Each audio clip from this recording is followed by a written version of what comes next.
means power. You have to understand the origin that we come from. I feel like, and my personal belief is, with a lot of things that's going on in society today and what they've done to the black man over the time, is only more proof of how much power our ancestors hold. So it's just really, being a black man is like finding your power. I feel like that's really like the main goal of the life of a black man, is just finding what your worth is and really standing in that power for real. Man, it's hard to put into words, really. It's a struggle, but it's a beautiful struggle, like I said, because we got to navigate through so many different things. But I think through that, if you find a way through it, it's almost like, a butterfly in a cocoon type of situation. Like if you can find a way to come out of it, I think you come out that much stronger. One, pressure. I think of pressure and purpose. I'll say pressure, I feel like once we're born, the society has this big amount of pressure on us to be held to this certain standard. And I feel like sometimes, that can overwhelm us. So I also feel like, I'll say purpose is because I feel like once we're born, we already have a purpose in life. And that is to don't be overwhelmed with the pressure and to overcome those things. To be a black man, it means someone that definitely has gone through some trauma, I would say, just in the history of African Americans, and even currently. So someone that has dealt with trauma, someone that is an overcomer, and yeah, that's really, I would say, is an overcomer, and trying to reach their greatest potential. To me, to be a black man, especially in today's society, is really to uphold a responsibility that you're supposed to better yourself. You're supposed to help other people. You're supposed to basically contribute to anything that's going to better mankind, really just for the benefit of everybody. It's not really a selfish deed.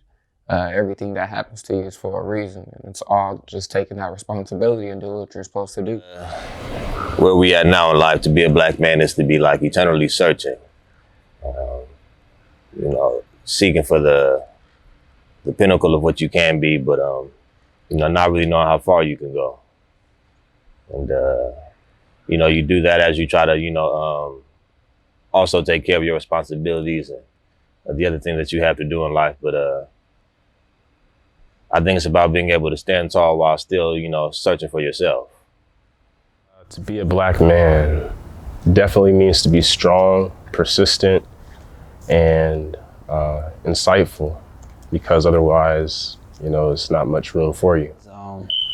I think to me, it means a lot of different things. It means you have to be the best at all times, but also you gotta know how to be vulnerable and know how to maneuver through all different types of obstacles, regardless of how different they are. And when you are entering these obstacles, such as career, relationships, or even relationship with God, you got to go about it a certain way, differently from other ethnic groups when you're a black man. So I feel like, yeah, that's what it's like to be a black man. It can mean a lot of things, It could be a challenge. It could for sure be a blessing. It could just be you being all over, all different, But yeah, there's variety in the various amount of black men. So it could really be like anything, honestly, as long as you make it positive, I feel.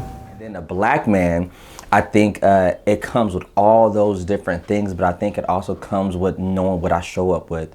So not just being a man when I walk into a room, there's men in the room, but as a black man, I know that I represent something different to different people. So just recognizing the environment that I'm in, the influence that I have, and knowing that I don't just come as a man, I come with a black man that definitely has a lot of different experiences than a lot of other people. As black men today, to be a part of the solution, right? To begin to cultivate our communities, to be able to to be able to cultivate our communities, to be able to protect our black women, you know, to be able to protect our black children, to provide for our families and for our communities as well. Like while we are building them up, these are some of the most important things that we have to consider, you know, as black men. It was always a burden for a long time to me, man. It was like, my mom told me one time when I was a kid that I can't be too soft and I can't be too hard.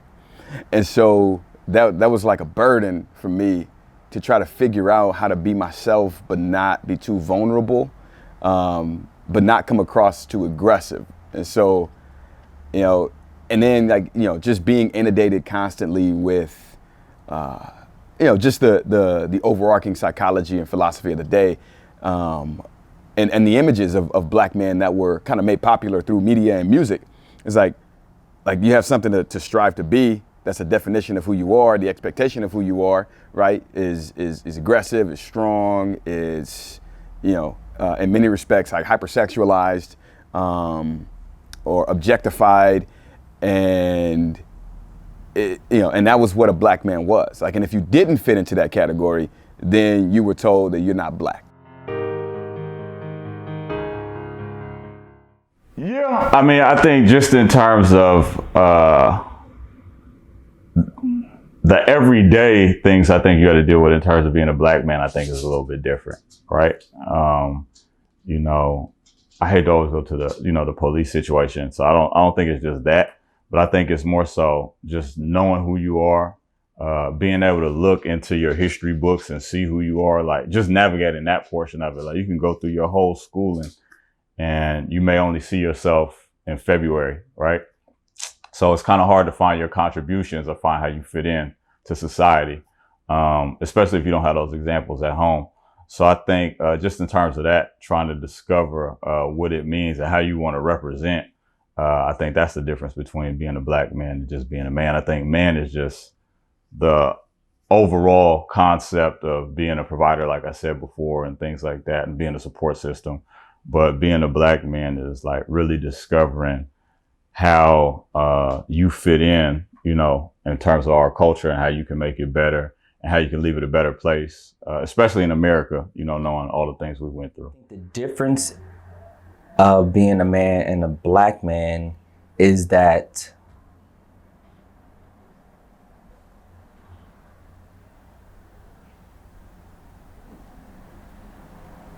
I think the difference in a man and a black man is that I think black men in general in this environment, whether they want to or not, kind of carry this like coat or jacket of expectation.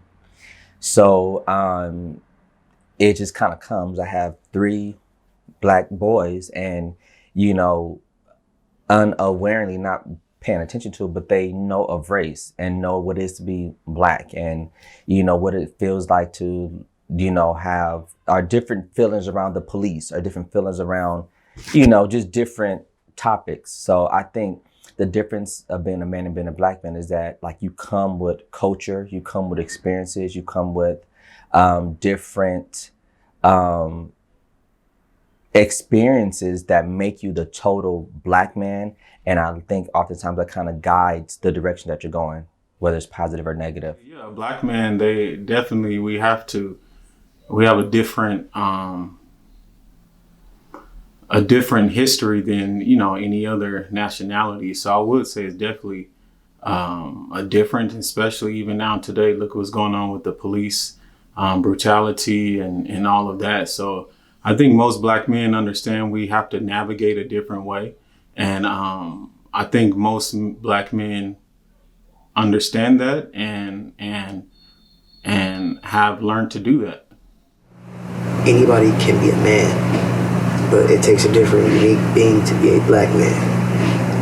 And not everyone can understand that, and some people won't get that difference. Once again, it's like, I feel like every man in every ethnic group has a similar role, but when you're a black man, no matter where you at in the world, most of all, you have to go about it a certain way, differently from other men. You got to be stronger. You got to be smarter. You got to be quick thinking more than other people, and a lot of more other things as well. I feel like that's the difference. The difference between being a man and a black man. I think men of other cultures and other races may not be struck with the different levels of adversity that we have, whether it be just generational impoverishment, lack of education, lack of resource. I think it's definitely more challenging to be a black man, especially a black man in America. I would say in today's world, yes. Mentally, there's different challenges mentally, emotionally. So you definitely have to put yourself in a different pool than most men would. Yeah, we know the stereotypes. I could sit on here and talk about all the negative shit and all the cool shit, but it's like what I said, it's about what you're doing. I'm black, you know what I'm saying? My father is black, my mother is Samoan. You know what I'm saying? I'm bicultural, you know what I'm saying? So what it means for me to be black and a black man, you know, it may not always mean for the next. And yeah, shit. Yeah, teach his own. There's people who handle their business, you know, but I feel like a man, honestly, is somebody who minds their business, handles their business well, knows how to respect people, you feel me, has gratitude, you know. I feel like that's what being a man is, and also knowing who you are, you know, not stooping down to a lower level or letting like something get to you, keeping control, you know, keeping your sanity. I feel like that's what really makes a man. And is there a difference between a man and a black man? In a way, yes, you know what I mean? Because like I said, I feel like with being a black man, it could be a challenge or a blessing. And then being a man in general, you could be a gay man, you know, you could be a racist man or any other type of man, you know. But I feel like there is a slight difference, but if you're a man, then you're a man. I think, that's a good question. What does it mean to be a man? I think that there's definitely a difference between being a man and being a black man. Because to be a man, you know, that just comes with providing and nourishing, protecting, just being that stable force. But to be a black man, that's a whole other issue that we have to fight. But at some point they merge and they come together. There's so many. The stereotype of black men is everything they really teach us about being black, or what they try to show us being black is, through like a filtered lens of only certain parts of our culture. You get what I mean? Because stereotypically you got gangbangers, criminals, drug addicts, drug dealers, athletes. You know what I mean? But that's something that's naturally a part of our culture, even down to drug dealing. Like, you got to think, like, Africans, they use medicine in so many different ways to actually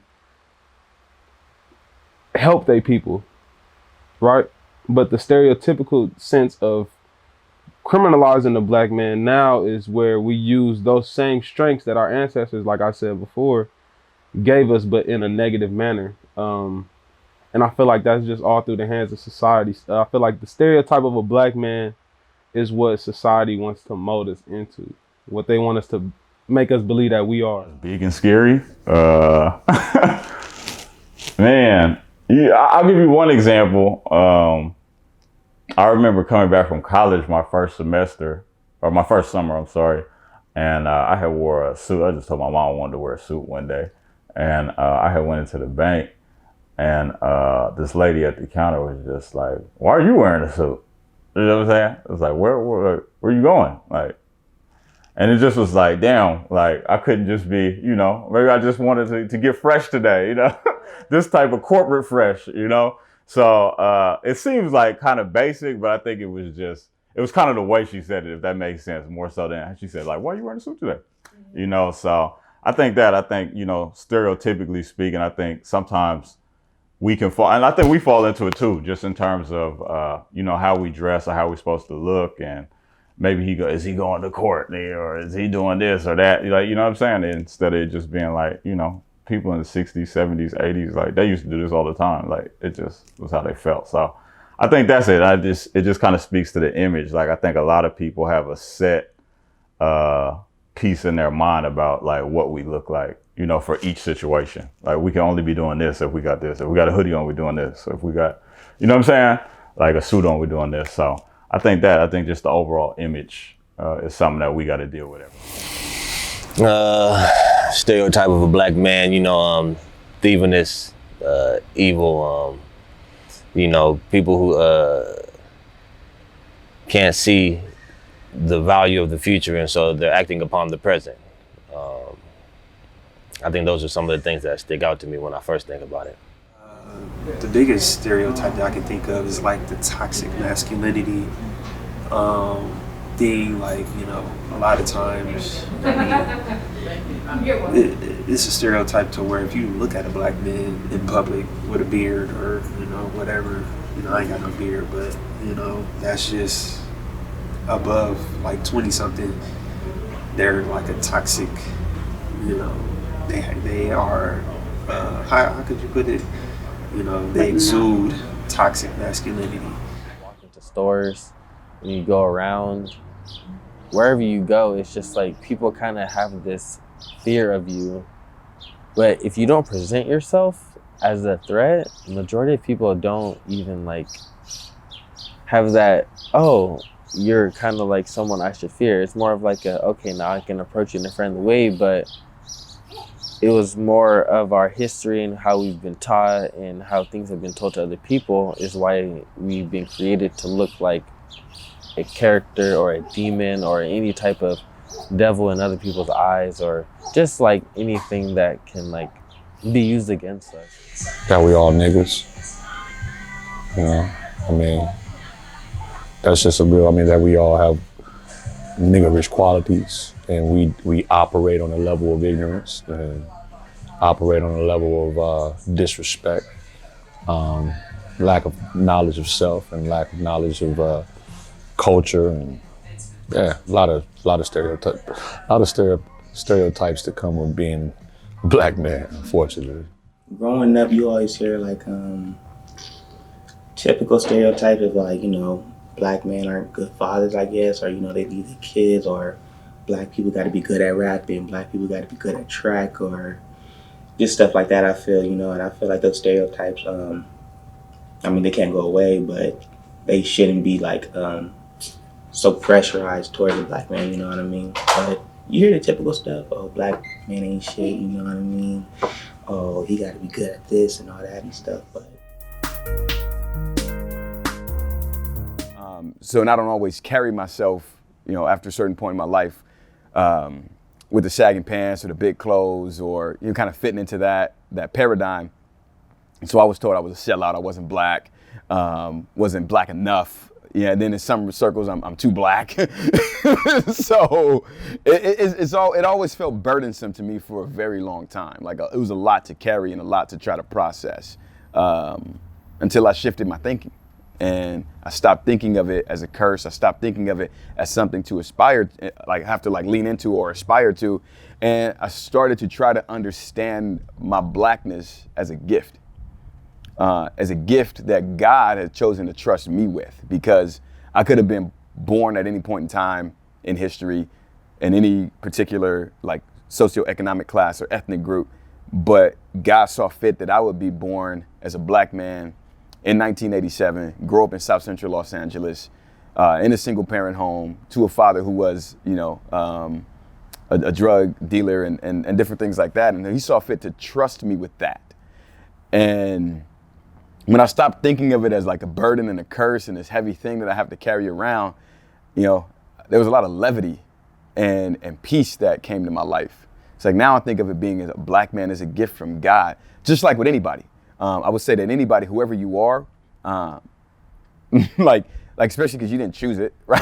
Like I didn't choose to be born the way I was just born, you know? It's a gift from God, and I feel like it's something that God has entrusted to my care, and something that I can use to really speak life and bring hope to a lot of people. It takes some self-discovery. It takes self-awareness, and it takes for some help. We're taught to don't ever ask for help. That is a lie. I think you need to go out and get some help, and also start reading. Start for yourself though. See how yourself is. I feel like most of the time too, we don't really trust ourselves. So find out what we are. So more of a self-discovery thing. I think that will help us with those experiences when the world seems to be completely against us. Just trying to reach my fullest potential and giving back. So, I'm an entrepreneur. I start businesses. So I like to give back in way of employment and providing a way for people to take care of their families. So I think when people see me as a black man and having employees, they say, wow, this guy's different, and I think I can do that as well. That's what I hope. That I'm not these stereotypes. Even though I may be athletic, I'm not an athlete. Even though I love music, I'm not a rapper. I don't have any kids, but with that, I know there's a responsibility, and there's certain things that I would need to uphold that comes with that I would know that once that time comes, I would want to do everything opposite of that stereotype, and really just make sure I take care of everybody and basically anybody that would need my help. How I fight those stereotypes is really I make sure I talk to myself and I be real with myself and make sure I don't compare my life or compare anything I have going on to anybody else's. Because if you do that, man, it's not really going to end out in the best way for you, because if you're comparing other people, you're comparing your results, and you're never going to own up to anybody else's if that's how you think. Because my mom also would remind me that although you are black, you don't have to listen to those things. You can always just go against that, but it's up to you how you're gonna take it in. And as I got older, I wouldn't really listen to the things that were said to me. I would always take it in and acknowledge it and just kind of keep it in the back of my head and develop on how I felt towards the situation, or how I would handle any type of situation or thing that was thrown towards me like that. And I took a lot of philosophy classes. Well, not a lot. Well, I took a few philosophy classes in college, in a combination of history. And I just realized, all right, well, it's all a mind perception on how you take things in. So as long as you don't let those negative things counter you or really steer you in the wrong direction, you can live how you want, but you also have to be reminded, move cautiously, because it's not always a fair game. I just try to be the example of what I think a black man should be, or what I think others should be. I try not to force my opinions or my beliefs on people. I just try to be an example, and most times when you live your life the way you think you should live it, people tend to want to follow or ask you questions and get advice that way. Self-love. That's something that nobody ever really teaches you growing up. We learn all these different lessons in school and in life, but nobody ever sat us down and taught us how to love ourselves. They always taught us how to love something else and want something else that's outside of ourselves. So me, the way I combat, you said combat, right? The way I combat them is just staying true to self and loving myself no matter what, regardless of stereotypes or stigmatisms or what people may think or believe about me. I'm always love me, so yeah. I think just by leading by example, doing more of those things outwardly. And I think honestly, being able to have an open conversation about it. I think sometimes we can get a little sensitive, because we went through so much, and it's kind of easy to be like, can I cuss or no? I was like, wait a minute. Someone might tell you shut the hell up or something, or you might want to tell someone to shut the hell up, is, what I'm saying or getting at. And it's I think for us to move forward, we got to be able to have conversations with each other and even with other groups of people. You know what I'm saying? I think that helps bridge gaps and builds bridges. You know what I'm saying? Because I think we're so quick to write people off sometimes.